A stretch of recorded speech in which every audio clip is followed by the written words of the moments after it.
I'm really pleased to be here.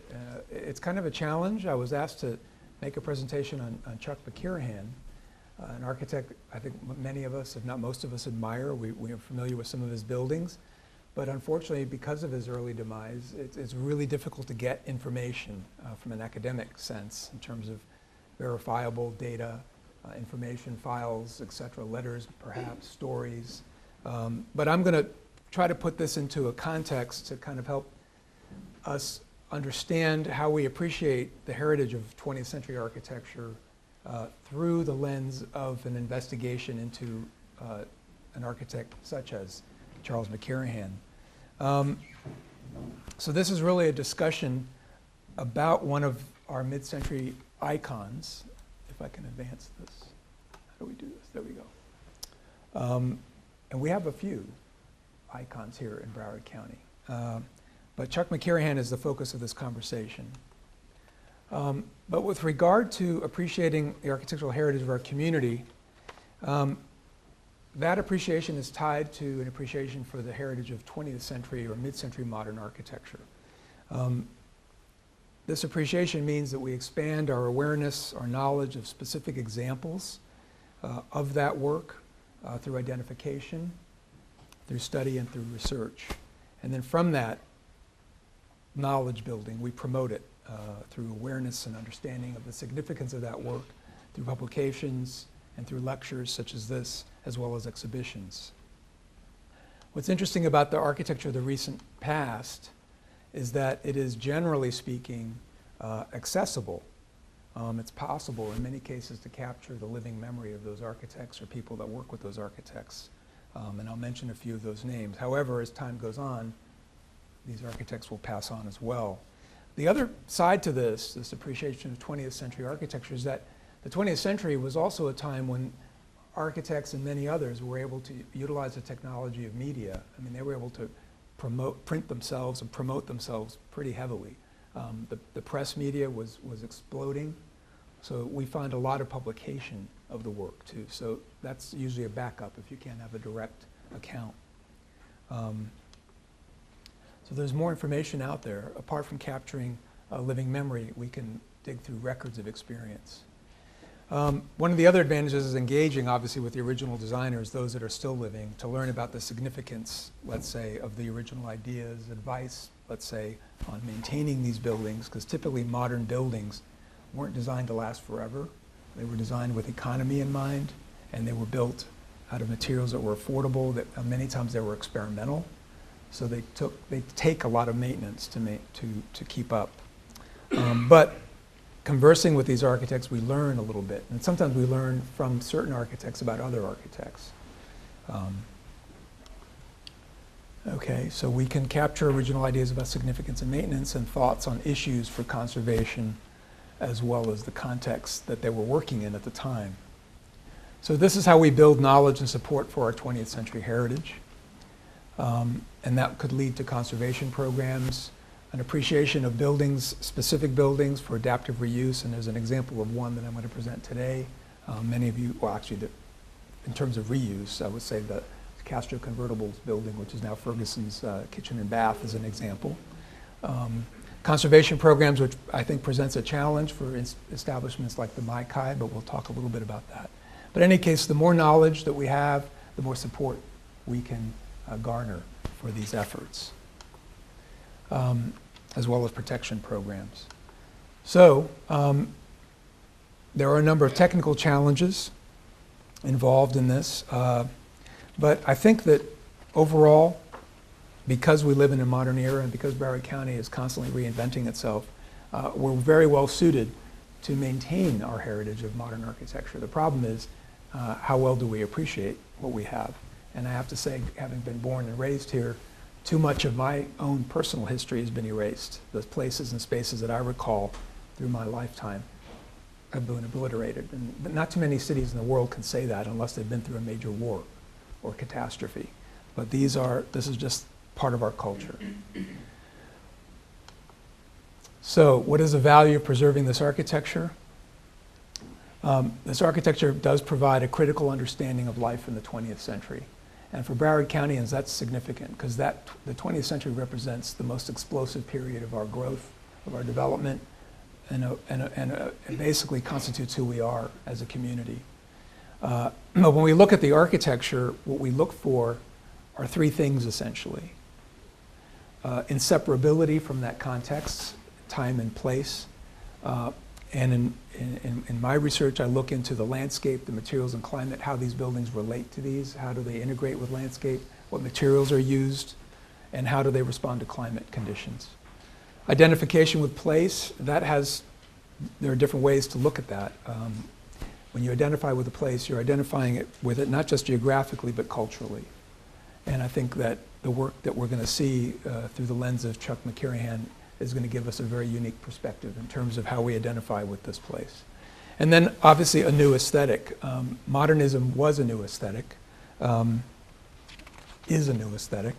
And within that aesthetic, there are many derivations and ways to express that. So when you try to determine significance in architecture, particularly modern architecture, we look for certain features.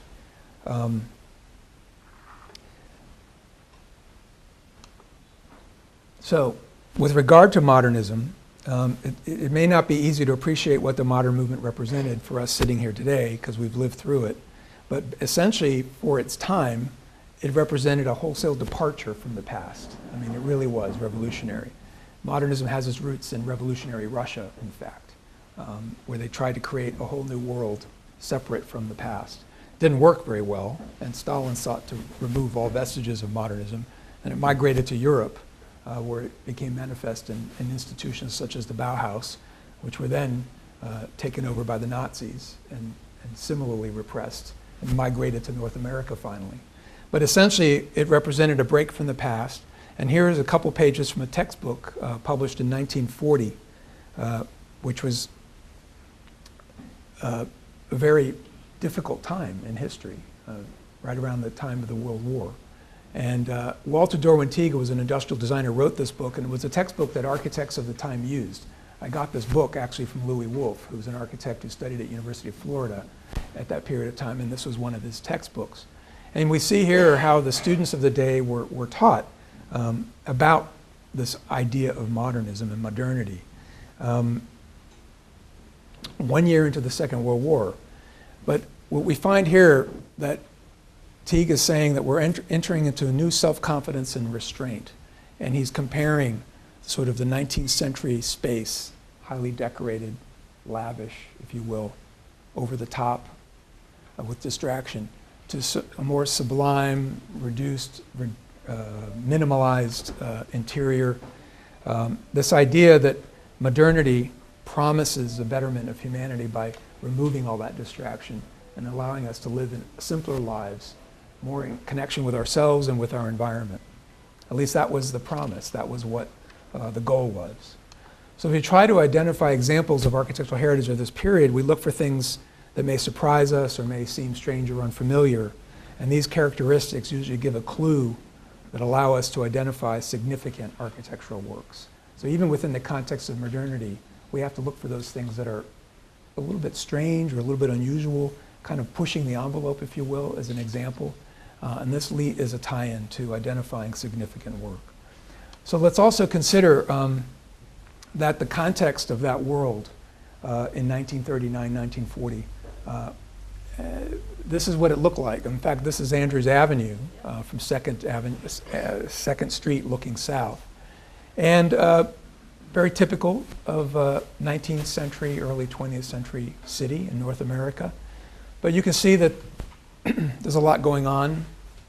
The buildings essentially followed the tradition of building that has been going on for centuries, essentially stereotomic construction, masonry construction with punched openings for windows. It wasn't until certain things started to arrive on the scene, such as the automobile, that we began to really push the envelope and reinvent our cities. But this was what the world looked like to most of America around that time. So we had these dense cities that were crowded, that were pretty much filthy, and particularly with automobiles recently introduced, they were spewing all kinds of exhaust. Very few roads were paved. Noisy, congested, smelly, dirty, disgusting. I mean, that's what cities were, okay? We may not relate to that, but in any case, imagine coming from that environment and then going to the 1939 World's Fair in New York. And that World's Fair was interesting because about 44 million people walked through that World's Fair. And this World's Fair was inaugurated or opened 6 months before the beginning of the Second World War. The opening day slogan of the World's Fair was "Dawn of a New Day," okay, which was a theme for the fair. And it was the only World's Fair of the time, at least when it opened, that was based exclusively on presentation of the future, what the future could be. And this is a view of the Perisphere, which was inside a pavilion commissioned by General Motors. And General Motors did this to promote, obviously, the sale of automobiles. But what they did is present this landscape to all those visitors of a future America that none of them could have imagined. Coming from where they lived, imagine these cities, gazing upon this scene where you have this amazing set of suburbs, these incredible city centers with lanes of expressways and cars buzzing around and high-rise buildings. And this vision was just amazing, and it really grabbed hold of the American imagination. And then we set about building it, quite frankly. Of course, this was a way to promote industry, and it did very successfully. The American dream is all about owning your car and your house in this landscape somewhere.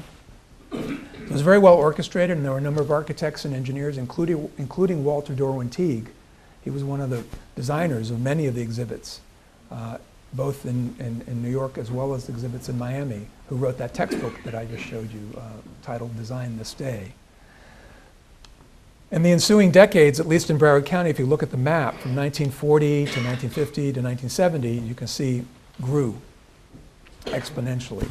And this was the result, obviously, of the accessibility, being able to drive here, being able to come to a new place that was designed exclusively for you, a new modern city, quite frankly. I mean, the historic city of Fort Lauderdale was pretty much a mile by a mile square. The next available city was maybe Dania Beach, and further up Pompano.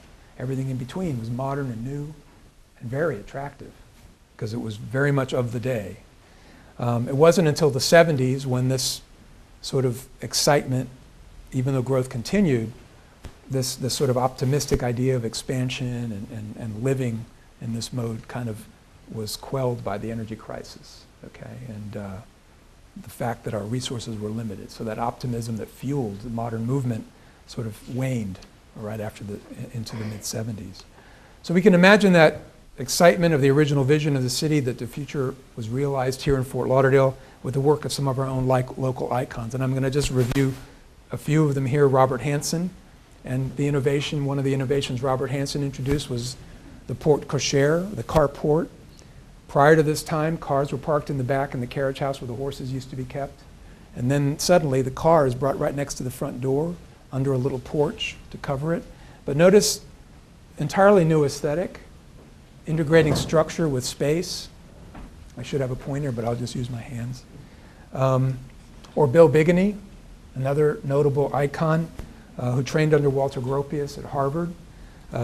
He created this house on the beach, which when you visit the house today, you don't recognize it, but back when we took this photo in 1996, going up to the second floor, you felt as though you were on a ship. There was a deck along the perimeter and toward the front of the prow that looked over the A1A and the ocean.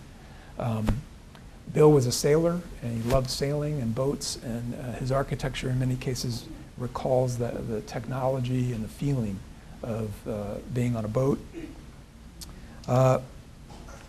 We have Louis Wolfe, who designed this house in Victoria Park, which is now demolished, incorporating a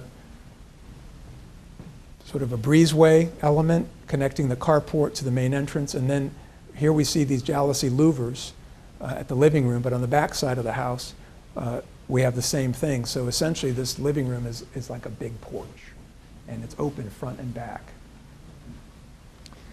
Or the Miami architect, Igor Polovitsky, whose Sea Tower I consider probably our most dominant architectural landmark, both architecturally and urbanistically.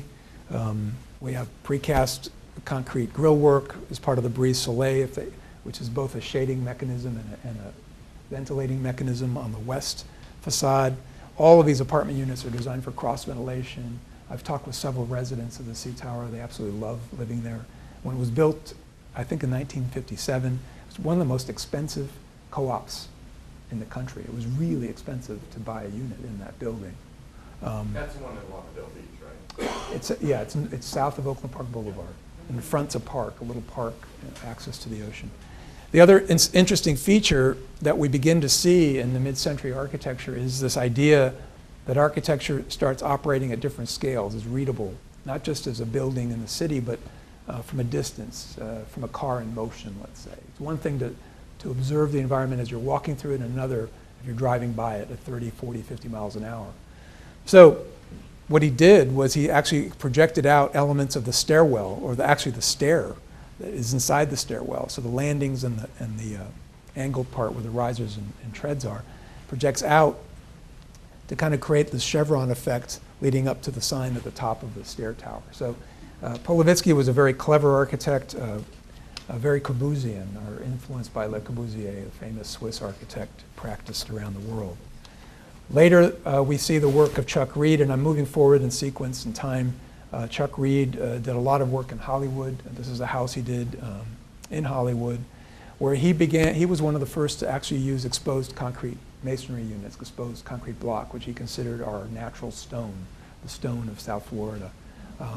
And so in a way, he was accurate, because coral stone, the real natural stone, has no structural properties, is not a good building material. Might be good for insulation, but not much else. But his work was very clever, very economical, and he was a protege of Igor Polovitsky. And Donald Singer, well, this is actually Dan Duckham. Dan Duckham also used exposed concrete block masonry units. And Duckham was influenced by Frank Lloyd Wright, the writings of Frank Lloyd Wright. And he had visited Frank Lloyd Wright's Taliesin, had studied intensively, was pretty much a follower of Frank Lloyd Wright, and began to introduce Wrightian concepts of opening into the landscape, of bringing the outside in and the inside out, and this notion of horizontality. Many of Duckham's buildings feel very low, with low ceilings. Some people complain about it, but it was part of his aesthetic effect. And then, of course, we had Donald Singer, who was also a protege of Chuck Reed and Polovitsky. And his early work was very restrained and modest, yet very rigorous in attention to detail. I mean, I worked for Don Singer for 8 years, and I know for a fact that the attention to detail was primordial to this process. We would have to lay out buildings. Typically, an architect would lay out these concrete blocks using a standard of 16 inches by 8 inches. We would have to go with the actual dimension, 15 5/8 by 7 5/8, and account for the mortar, which is 3/8 of an inch. And we would have to lay that out and measure it both in this direction and this direction. And the idea behind that was that the economy would be you would never have to cut a single unit. So you would lay out all the rooms based on that module. And many times we begin from the inside out. So we would avoid cutting a tile or cutting a ceiling tile. Really interesting work. Again, there's a trajectory here. There's relationships between architects. But we're going to focus today on Chuck McKirahan, who was born in Oklahoma, who studied at the University of Illinois, who served in the South Pacific in the Army Corps of Engineers. His work is, I would say, unique among his peers here in Broward County, and I'm showing him last because you can compare based on what you saw recently. In that while he excelled in modern design, which he did, it very clearly knew the modern vocabulary with its taut structural walls and the integration of structure to space. He was not afraid to be whimsical, to have fun, and to be recognized, or to recognize the opportunity for architecture to do something more than just enclose a space or connect with the landscape. For him, architecture could act as a sign. Architecture could attract. And if you think about this Manhattan Tower, if you remove this whole element, this metal pipe construction around the stair, it would still actually would have been published internationally because it's an exquisite piece of modern architecture. the fact that he inserted this whimsical element, he kind of played with that edge, which in architectural criticism of the day, and it extends well into the late 20th century and early 21st century, his work and work of other architects that played with this, considered gaudy, considered kitsch, considered not serious. So what's interesting about McKirahan, from my perspective, is that he was willing to go that far. But if you took away these elements, the work is extremely serious and extremely rigorous. It's really interesting. But in and of itself, what I think we can appreciate most is that his ability to be clever, to be flexible. Quick question. Yeah. I mean, you can see this and you make the point just now. Why couldn't contemporaneous critics see what you're seeing and make the same point at the time? Why did they just stop at unserious and kitsch? Well, that's an interesting question. That's a whole other lecture. We've been talking about it. No, I attended a conference called East-West, East Florida versus West Florida, and the work of the Sarasota School was published very widely and well known across the United States. The East Coast work of Florida architects was not in that. Well, because we were associated with the gaudiness and the larishness, and a lot of that was just downright snobbishness, downright bigotry, and there's a lot of other issues attached to that that I don't want to get into in this lecture, but quite frankly, that was a big part of it. And really, it was the Philadelphia architect, home of a lot of snobbery, quite frankly, in the architecture profession, that sought their own authority to decide that, through Robert Venturi and his book that came out in the early 70s, that suddenly gave permission for this whimsy and gaudiness to be accepted into the mainstream. So what's interesting is that a lot of architectural documentation was dictated by this sort of very small insular group located essentially between Boston and Philadelphia. And I'm just saying this because that's how it was. And now a lot of this work is being revealed, and the appreciation for it is being revealed. Morris Lapidus is a great example. He was denigrated for decades, and now he's celebrated. Okay. So with regard to the work itself, what I find intriguing about McKirahan is his ability to finesse the relationship between structure and space. So for example, we see here a plain plate glass with jalousie windows below. We see the jalousie windows wrapping around. And we see the roof structure. We kind of can imagine the floor is here somewhere. But where's the structural system? Where are the columns? What's holding up that roof? He was very clever at concealing very thin columns in between the windows. Okay, so he was a master at the technique of modern architecture, and we're going to see more dramatic examples in a minute. The front facade of the Manhattan Tower takes the notion of the eyebrow, which began to appear before the modern movement, back in the Art Deco movement. This sort of concrete eyebrow as a rain and sun protector, and wraps the entire window with it. Now that may be just an aesthetic issue to frame the window and make it project out, but quite frankly what it does to the interior space is it creates this alternative light, this alternative reflection, because the sunlight will reflect off of these surfaces and into the space. So it actually creates a very interesting effect, modulates the light. And I think he was a master at incorporating these features, of imagining just as a gift, really. These are not things a client may have asked for.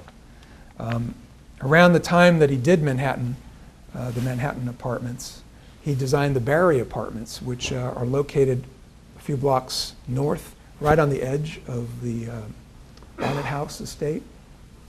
This is actually my favorite project of all of his projects. It's the smallest one, but it's my favorite one. Why? Because it incorporates all the essential characteristics of his work. It is such a simple building, so elegant. It's only, I think, 6 apartments. But he takes the vocabulary of modernism and adapts it to the local context, to the climate. Very skillful, just one of the concepts of modernism is thinking about building walls as planes. And some of the planes are solid, some of them are void, some of them are transparent or translucent. But if you can imagine, there's a plane, this plane is recessed, this creates a virtual plane that's really transparent, so it's letting light in. The railings create another type of plane. But his whole composition in such a small space is so artful. Changes material to tile, exposed concrete, metal pipe rail. And this is just a little stairwell going from the ground floor to the roof, to attach to the roof deck. The pipe railing system, and I looked up the architectural drawings, which are on record at the city. They're in really bad shape because the microfiche department, I don't know really why they record these things. They're barely readable, but they're the only resource we have. Show his actual design of these pipe rails. Quite beautiful. The column in the corner projecting up through to become the end of the pipe rail to hold up this edge of the roof. But if we look at Barry Apartments. Where are they located? They're at the north end of Bayshore Drive, at the very north end. Right next to America's on the Park. Yeah, on the right side. You can't go any further. Yeah, they kind of look, yeah, they're kind of overgrown garden. But if you look at the elevations of the building, you'll see the extensive use, floor-to-ceiling, jalousie windows, louvered glass windows and doors across the eastern facade. And on the western facade, fully ventilating windows raised up, high up under on the wall under the eave, the projecting eave, because the western sun is protected by that eave. And then full jalousie windows around the door. What this does, and we don't notice it until we look at the plan, which we will in a minute, is provide for full cross ventilation, which buildings at the time needed. So here's the free-floating plain wall, the tile wall with the Barry Apartments on it, the stairwell that I showed you, the roof terrace with the railing. Also notice these lines on the drawing. These are centerline markings. So the supports for the railing lined up exactly with the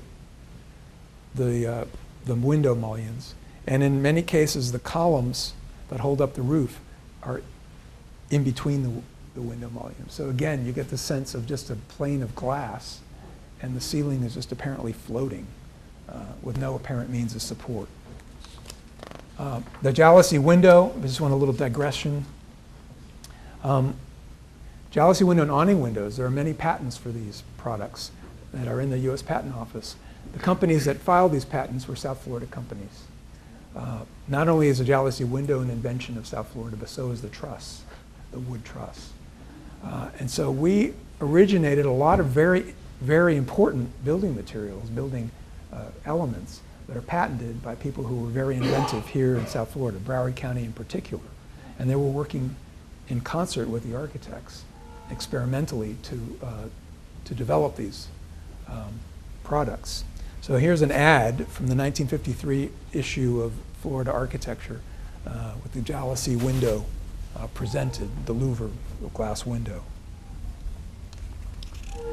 The floor plan of the Barry Apartments shows that there's a wing of the building that sort of is oriented east-west, and then one that's slightly angled.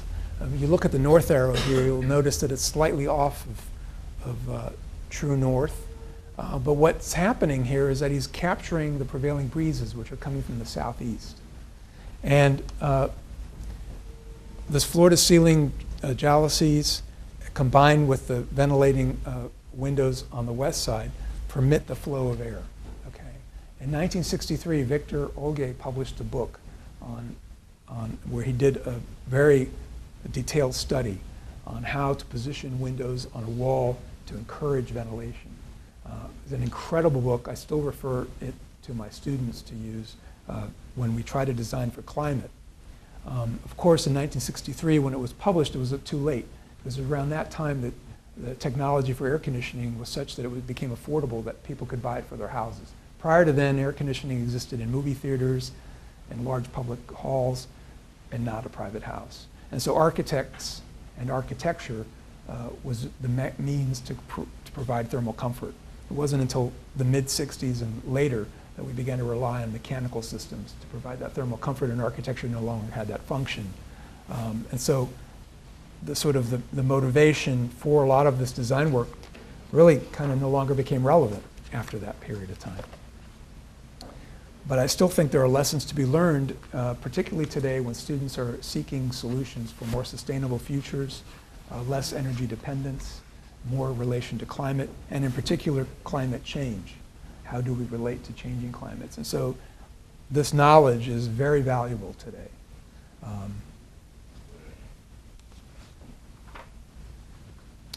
Another innovation that McKirahan incorporated into this little project was a structural innovation. This is known as Porex, and he identifies Porex as part of his spec for this project. And here's a page from the Porex catalog from the 1950s, probably the same catalog he used when he specified this. These are soffit slabs. These are basically insulating elements that are positioned right next to each other, and then they pour the concrete on top of it. And this element here, we can see here, forms a concrete beam, and then the span of the concrete happens above that. So in the single piece, he's able to provide insulation and the formwork for the concrete deck that becomes the roof of the project. So McKirahan was not afraid to experiment. He worked with some of the top structural engineers of the day to really push some of these ideas forward. And even in this little project, he was experimenting, which I think makes this project for me very valuable as a lesson, but also an indicator of the kind of architect he was. Even though it was a small project, he paid attention to it and gave it everything he could in terms of innovation, in terms of detailing, in terms of thoughtfulness. So I really think that this is just why it's one of my favorite buildings. This wall section shows how the Porex system is integrated. There are different sizes for the cantilevers as well as for the main space. Here's the jalousie window, floor to ceiling. Here's the outer wall. This is the cantilevered canopy at the west, the roof deck, and then the cantilevered canopy on the east side. The Seashore Hotel, or motel, was described in the 1957 edition of Florida Architecture as a unique structure for the rapidly building and strikingly original Fort Lauderdale sector. That's a quote from the Florida Architect of 1957. This building featured a very innovative structural system that McKirahan developed in collaboration with Walter Harry, who was an engineer with the firm of H.J. Ross. The top floor of this building was a lounge restaurant known as the Tapis Rouge, or red carpet. And what was interesting about the Tapis Rouge, and if you'll notice, you see this band of glass, okay? But you don't see any columns. You just see a band of glass with a very thin mullion connecting the glass pieces. Big roof structure, floor plate. And what we realized there, and this is the big innovation, and I guess why it was published, is that this Tapis Rouge didn't have any support at the edges. The whole thing was held up like an umbrella with a support at one end, and this entire roof was cantilevered out all around to provide an uninterrupted view of this resort, of the beach, and of the ocean beyond. It was fascinating. This project was torn down. It's pretty much near the site of the Pelican Grand today. The photo that Alexander George took, the one previous, and I don't know how to go back. I guess I can go to previous. Previous again. Alexander George, the photographer who took that photo, also, what's interesting about that photo is apart from just capturing the main structure, it also celebrates what this new hotel or motel typology represented for this emergent American culture based on the automobile. Yeah. Okay. So, I mean, it's even funny to see these little white concrete caps on the edge, but I don't think Chuck would have approved of that. But anyway, that to me is a really wonderful photograph. Of course, we all know the Maikai. This is the only photo I'm going to show of the Maikai. This is a photo actually taken from an advert in Florida Architecture Magazine by the Milbrand Building Corp. So of course Florida Architecture Magazine wouldn't even publish the Maikai. Okay, so about the Maikai, and you probably already know some of this, but it was designed by McKirahan, who was only 28 years old at the time. And his clients, Bob and Jack Thornton, were brothers. They were from Chicago, and they had discovered Fort Lauderdale during a spring break visit. Their discovery of Fort Lauderdale probably triggered some kind of excitement because they were already inspired by the landmark tiki concept and restaurant bar in Chicago known as Don the Beachcomber, which was founded by the restaurateur Don Beach. And Don Beach had these beachcomber type restaurants, places like Las Vegas, LA, Chicago. And so these brothers thought, gee, you know, South Florida is perfect. It reminds you of a tropical paradise.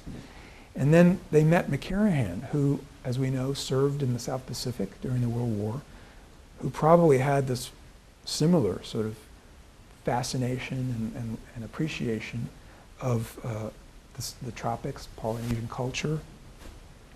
And so this restaurant came to be.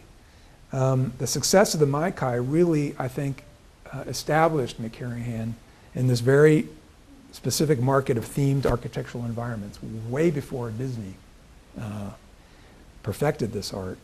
But although the original A-frame roof structure has been modified and there's been additions over the years, this main space still exists today. And what's interesting is that this dominant space was once roofed with thatch, which we see here, and many of us recall the thatch up until, what, about 10 years ago, when the fire marshal prohibited them from restoring the thatch, even though thatch is widely used around the world, particularly in the UK, Germany, and other advanced industrialized countries. Thatch is self-extinguishing, it's slow burning, and if installed properly is quite fireproof with proper installation and materials. So again, appreciation, knowledge can go a long way if we can only convince the fire marshal of that. But I'm going to move on beyond the Maikai because I think it was significant as a starting point for some other work. Here's an image of the Americana Hotel that once graced the east bank of the Intracoastal across from Port Everglades. And I remember there was an effort by the city to relocate this entire shell structure, hyperbolic shell structure, to Welcome Park near the airport. I think that idea kind of fell apart, but it was an attempt at least to conserve that building and relocate it. But working with D.E. Britt, structural engineers, McKirahan designed a landmark building that many of us may recognize, the Castaways Motel on North Collins Avenue in Sunny Isles. He actually did an addition to this hotel, but the addition gave this hotel its identity. This is the tea house, hyperbolic concrete structure, only 2.5 inches thick, that enclosed this tea house. And the roof, and Florida architecture is mainly black and white photos, but this was a color photo because the roof was covered in gold foil, then laminated with a UV resistant vinyl that captured the changing color of the sky and reflected in a very interesting way the environment. McKirahan was not afraid, again, to incorporate whimsical elements and borrow stylistic themes from the Far East. And as I said before, architecture critics of the time would regard this work as garish or kitsch, and this probably contributed to the demise of the building. It was torn down in the 80s, I think. But only recently has this been critically appreciated, particularly if you think about the work of Morris Lapidus. So once derided, now appreciated. The Moon Gate defined the entry portal to this tropical island village. Clearly shows influence of Southeast Asian, Pacific, and traditional Japanese motifs, all combined. The porte cochere, or motor entrance to the resort, featured also a golden roof, so this was covered in gold. But it also featured these sort of Thai, Naga snake-like projections from the ridgeline. Again, but the telltale V-shaped pipe columns skillfully integrated. So this modernist element integrated with the traditional oriental motifs. Question, What comment? is the, how do you do the engineering on these big, things like that, so they didn't just fly away in hurricanes, big winds? How is it that that does not affect a structure like that? Or like the, with the big V? You mean the V column or the? Yeah, it doesn't look very, Well, steel acts in tension, okay? So the steel V, when you have, the main force in a hurricane is uplift. So the pressure trying to pull this roof off is pulling on these steel tubes. And steel is very good in tension, not so good in compression. So it's pulling, and while it's pulling, notice the chunk of concrete that this is embedded in. Concrete's really good in compression.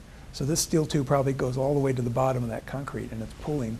So the concrete's acting in compression, the steel's acting in tension, and it's working together. So that's a simple way of saying it. And then we get into the detailing of the spacing of these elements and how it's all tied together. It's woven like a fabric to deal with those forces. And McKirahan was one of those architects that was able to understand structure to the point where he could treat it aesthetically, okay? So he understood the basic principles of the structure, worked with some of the top engineers, and developed his aesthetic based on those ideas. Now his talent really, in my opinion, resides in his ability to mix these sort of modernist elements, ideas, innovations, with strange and exotic references to different architectural styles. In the domestic sphere or the residential market, somehow we skipped ahead here.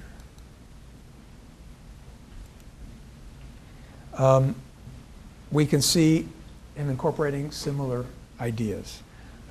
This demonstrates how spaces flow. So for example, we're in this, what is known as the Florida room. In many cases, it was a dining room. Florida room, which is actually a couple steps below the main living space, looking out onto a porch. But notice this roof canopy spans all of it. So you have this reading, if you will, this perception, no matter what space you're in, you have this perception of the entire space. That's known as visual transparency or phenomenal transparency, being able to see through into another space and beyond and have it be legible. You get a sense of the limit of that canopy. At the same time, you're aware of the immediate surroundings. So this dual reading of space is a hallmark of very refined modernist thinking. Okay, it was laid out in a book by Colin Rao, who was an alcoholic and wrote in a very complex and difficult way. But in any case, this notion of phenomenal and visual transparency is something we see developed as early as the work of Corbusier. But in this case, we have a very clear example in the work of Chuck McKirahan. The year of this one, it's 1950 something. Is this Bermuda? It's known as the Bermuda Residence. It's in South Florida. It's in Fort Lauderdale. In fact, it's in Harbor The Beach. reason I asked was because with this, there's no way that this could have been air conditioned. If I can maintain Correct. The design that you were just talking about. Correct. The only way to air condition it would be maybe to air condition from Yeah. below. Underneath, Yeah. And reduce level on very low. Or be very clever. I mean, there's really no way to run a duct through that Right. space. You'd have to find a way to aestheticize that. Yeah. And that's another key element that I was going to get into, is that when you look at the floor plan of this building, we see the spatial strategy for climate response. And we live, as you know, in a hot, humid climate. We're used to air conditioning. In fact, we're so used to air conditioning that we feel we can't live without it. And particularly the new generation, they were born and raised in it. You could be out in nature and they're like, when are you going to turn the AC on? I cannot. I'm not camping, right? But the strategy for climate response incorporated not just these different levels of enclosure, but also an attention to the kind of spaces we're creating. And Igor Polovitsky, the architect I mentioned earlier, was the first one to actually document a strategy for this, and he had 4 levels of indoor-outdoor space. But we see this consistent across the modern architects, the better ones. And what McKirahan here does is this is the porch. So the porch is exposed on one side, it's just an insect screen separating it. transparent on two sides with the sliding glass doors, and then there's a window here into that bedroom to provide ventilation for that bedroom. So this is an enclosed exterior space. It's relating more to the garden. But as you move inside the house, the next level would be the living room and Florida room, which are pretty much open on two sides, sort of enclosed on two sides where you have the private spaces, the bedrooms, the kitchen, and another bedroom, utility room. But it's completely ventilating in this direction, and the roof protects it. So it's connected to the exterior, but it's enclosed a degree further than the porch. And so this provides for that cross ventilation because air movement is critical in a hot, humid climate. And so the main living spaces capture most of the breezes, and then the other spaces with at least 2 windows in each room capture both the breezes coming from the outside, but also some of that breeze is moving from the main spaces through the doors into the room. So this circulation of air was a critical feature of the design of all buildings designed by these masters. Another project known as the Scott Residence was interesting because here's where he blends, again, modern and traditional Oriental concepts in a residence. This particular client was a retired Westinghouse executive, and he and his wife had just completed a leisure trip to Japan. They had an extensive collection of Japanese art. Oh, there you go. And they wanted a backdrop for their art collection. So McKirahan provided that setting. They had a collection of minimalist modern furniture, which, if you understand a little bit about traditional Japanese culture and aesthetic, is based on minimalism. And Frank Lloyd Wright was very inspired with his trip to Japan. So there are tie-ins, really interesting tie-ins with modern architecture and sort of primitive indigenous architecture, whether it's Japan or other parts of the world. But McKirahan really exploited this Japanese idea, and he had very wide sliding glass door elements that slid like soji screens, connecting the interior spaces with this garden space. So this image shows the visual transparency taken from inside the garden, through the living room, through the doors, out to the yard beyond. And if you really look at this photo closely, there's a pretty conventional residential development beyond. The front of the house featured a bamboo wall, which is really there for decoration. It had no apparent function. He was not afraid to deploy these elements. But behind it is a concrete screen, which actually acted as a way to ventilate and provide light into the garden. The roof kind of recalls a bit of the Japanese form, although in Japan the roof is a dominant form. This was subdued because in South Florida, a low-sloping roof functions better in high-wind hurricane conditions. It reduces the uplift forces. If it's too steep, you start to get too much pressure on those roofs. What neighborhood is this in? Harbor, no, wait a minute, the other one was Harbor Beach. I don't know exactly what neighborhood this is in. Sea Ranch Lakes? I think it was in Sea Ranch, yeah. So what's interesting about this house, and I'm going to spend some time in the floor plan, that's the floor plan, is that we have, again, this garden court and screen lanai, both porch elements, both covered. This was not open to the sky. This had a structural porch system. Part of it was translucent panels and part of it was screening. And the lanai was screened entirely on the sides as well as the roof. But these are those outdoor-indoor spaces. The apparent entrance that we saw in the first photo with the front door and the screen wall and the bamboo screen, one would think is here. But look where the foyer is. So what that is telling me is that this has more to do with a very traditional Japanese concept, which dates back to the Heian period. It was around the 1st century. It's known as Shinden-zukuri, which is the aristocratic house form for Japan. And the house encloses the garden, and the entrance is deep inside. So that's the typology of an aristocratic Japanese house, which he employed. These clients wanted the feeling of Japan and some of these Japanese concepts. So this apparent front door gives way to the garden, which then, once you're inside, you proceed processionally to the actual entrance of the house, and the house embraces the garden. But the principles of cross-ventilation are also at play here. So rather than a solid wall, which you would find in traditional Japanese, with the gate and the moon gate in front of it, you would find this is a wall that's perforated to admit air, to encourage cross-ventilation. Again, at least two windows in each room, dominant air movement as well as alternative air movements throughout.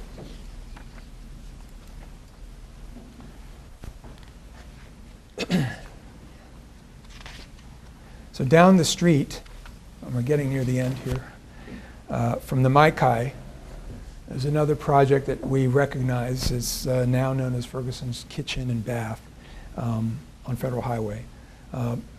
This is the original sketch, which I love, not only because it captures the building, kind of the concept of the building in an elegant way. We see here that he probably intended this to be a concrete structure. This is pretty much a folded concrete plate.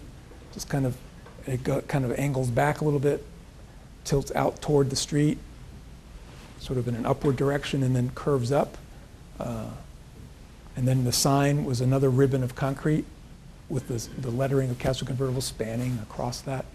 But what's wonderful about this rendering is this sort of jet flying and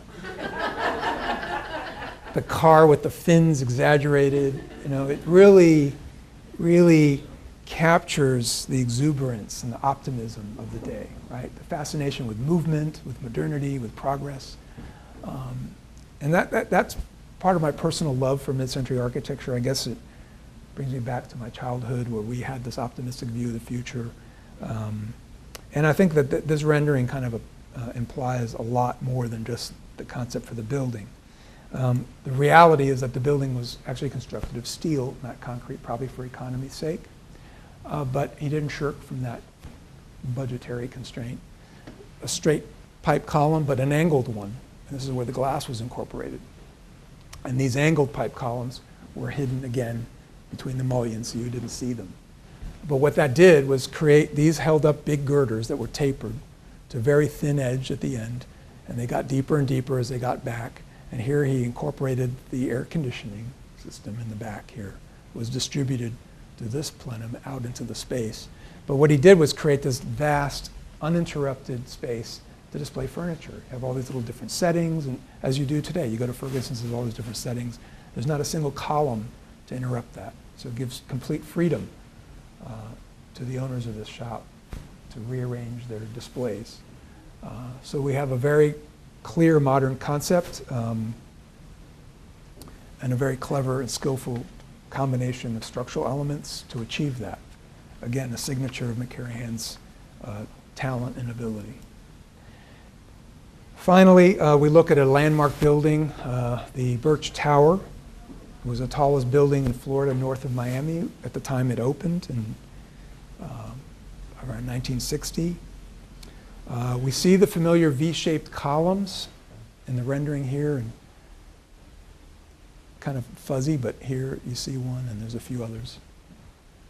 These are really just kind of holding up elements of the facade. There are more conventional structural elements within, particularly around the stair tower. What's interesting about this building is that of his work, this one starts to connect with not Polynesia or Japan, but with Brazil, because he took a trip to Brazil and met Lucio Costa and the architects of the time. So he was influenced with what's known as Carioca modernism, this sort of branch of Corbusian modernism that took root in Brazil, and developed this project along those lines. But again, apart from just pure modernism and dealing with modern techniques and modern aesthetic, he wasn't afraid to bring in Italian marble and fine wood and sort of create this environment which would have been regarded as kitsch and garish by the mainstream modernists, particularly the pattern on the floor and the mirrored column elements.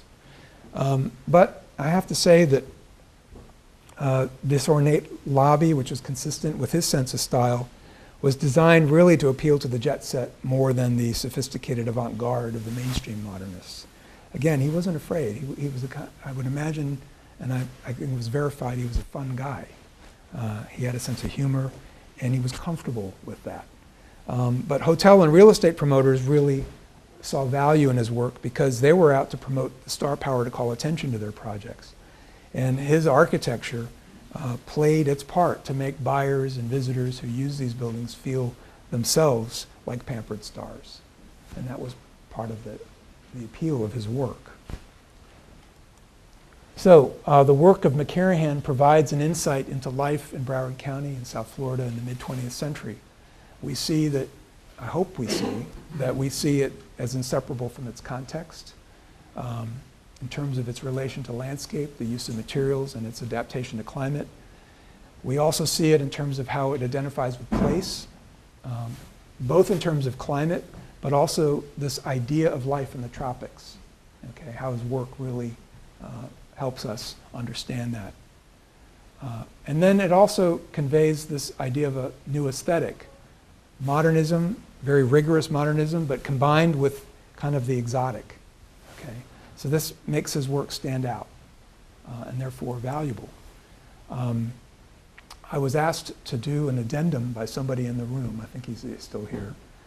I had just come back from a trip abroad, a very foreign place in the Himalayas, Bhutan, and I was asked to compare Bhutan to McKirahan. So I will oblige. Only 2 slides. I ask you how we might consider the architecture of Bhutan in the same way. Is it inseparable from its context, its connection to the land, its use of materials, its response to climate? Does it identify with place, local culture? That's an interior view of a residential project in Bhutan. The traditional architecture of this country in the Himalayas is very much tied to its place, to its culture. And I would say, in its own way, it's doing the same thing that Chuck McKirahan did in South Florida. We can't separate this architecture from Bhutan as much as we can't separate Charles McKirahan's work from South Florida. Thank you very much.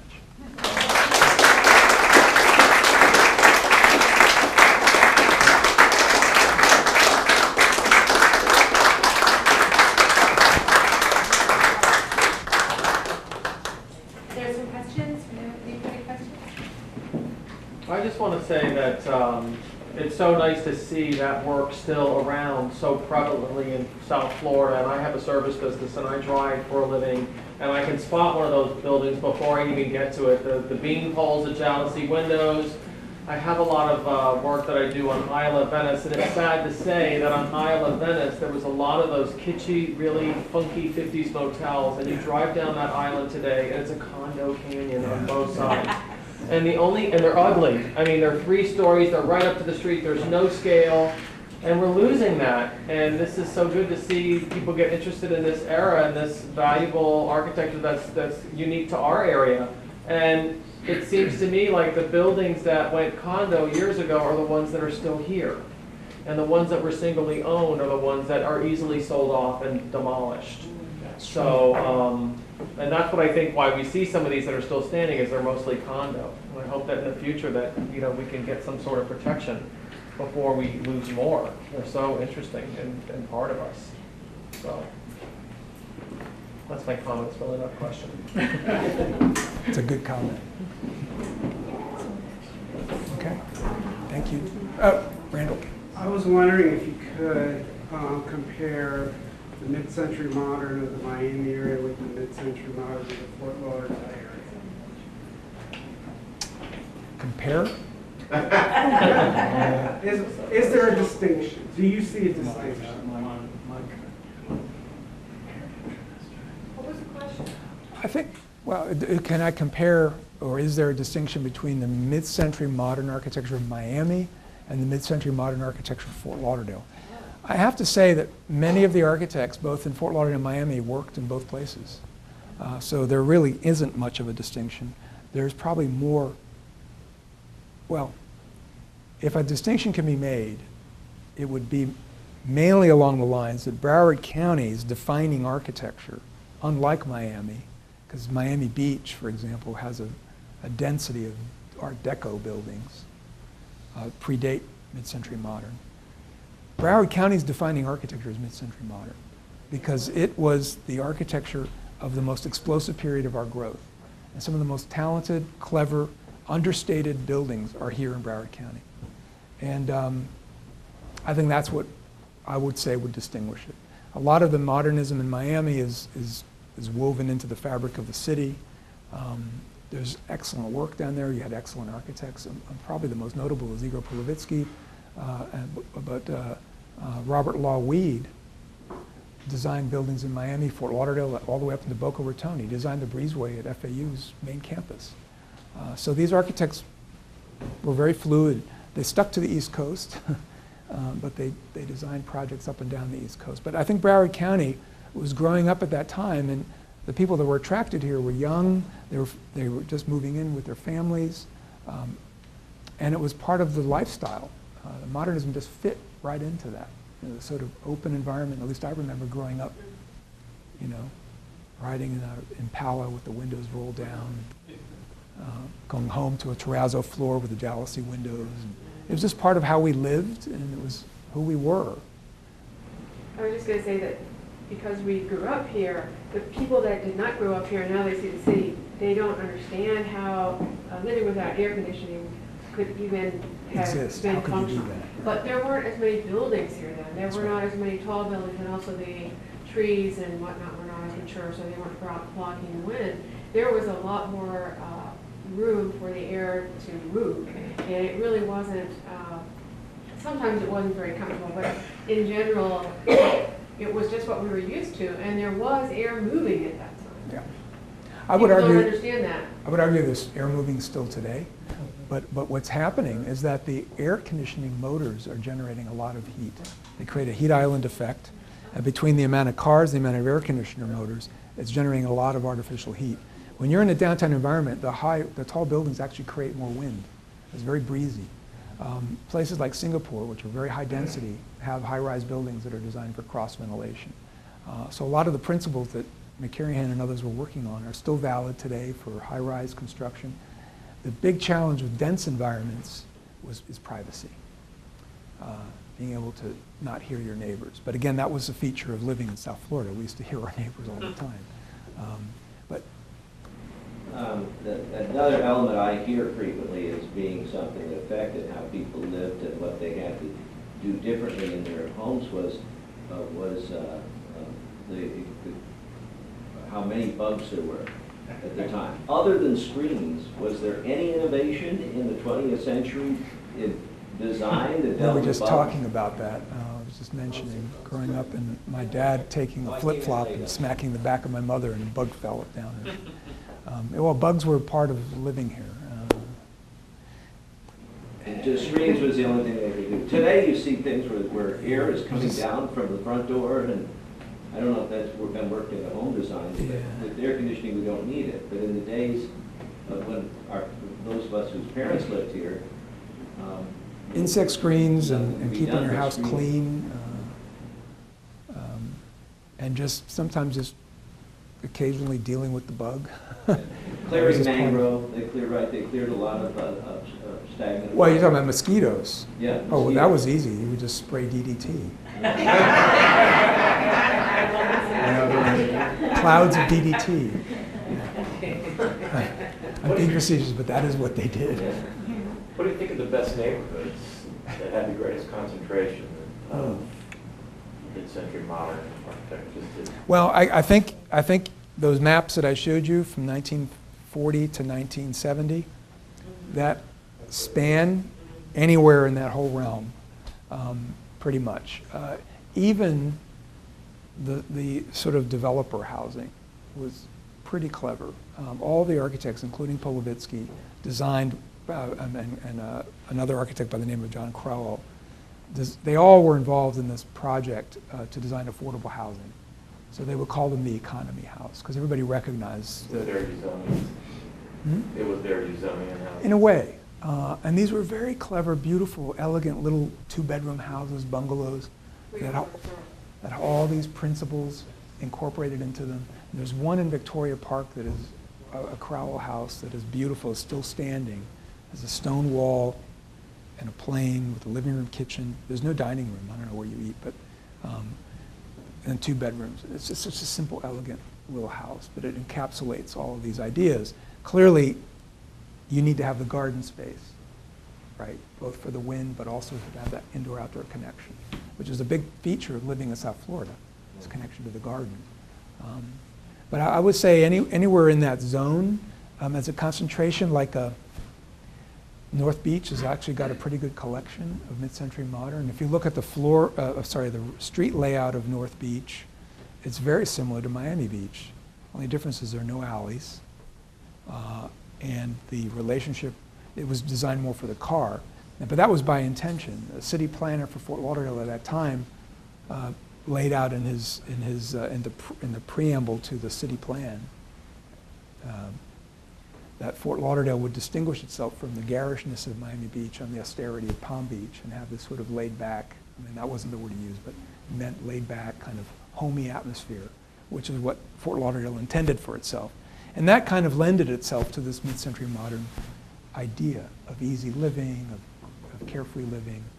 So that, I think, combined from the planning perspective as well as the architectural perspective, this attitude that encouraged this type of architecture and style. Yeah. Where does the Pier 66 fit into the mid-century modern? That's kind of late. It's late in the game. It's a theme building. It's all based on the number 66. And,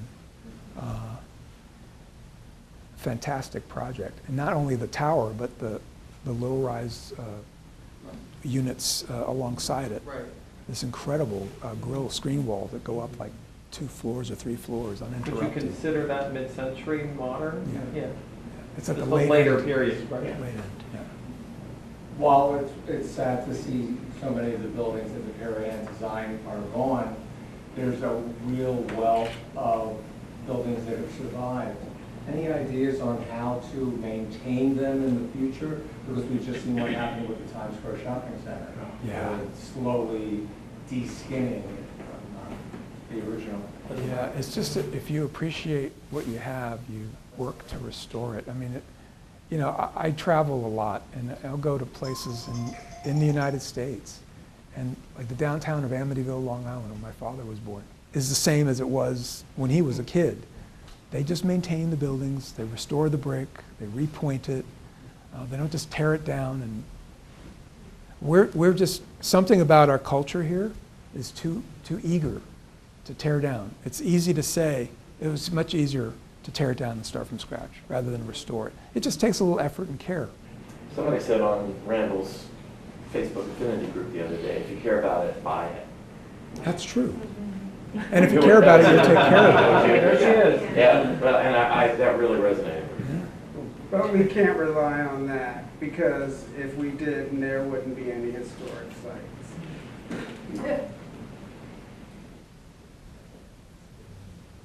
But it is a process. It begins with awareness and understanding, appreciation. Clearly, the people who bought Castro Convertible appreciated it, and I applaud them for what they did. It's a great example. Even though they didn't restore the slanting window. No, Yeah. no, but when it comes to impact resistance, there's certain accommodations that we made. But the technology for all this is advancing to the point where they probably could restore it now and still have an effective barrier. Yeah.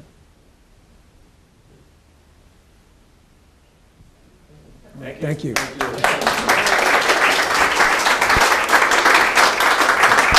Wait for a minute. Hold on. I'm Art Bengucci. I'm the new president of the Historical Society. And on behalf of the Historical Society, we would like to thank you with this thank you picture very much. of one of McKirahan's buildings. Thank you. Thank you. Very nice. Really appreciate it. And if you would come up. Okay. We also have a presentation related to Mr. McKirahan, and I was quite good friends with his son, Charles, who's also an architect here in town. But this is for you and for your brother.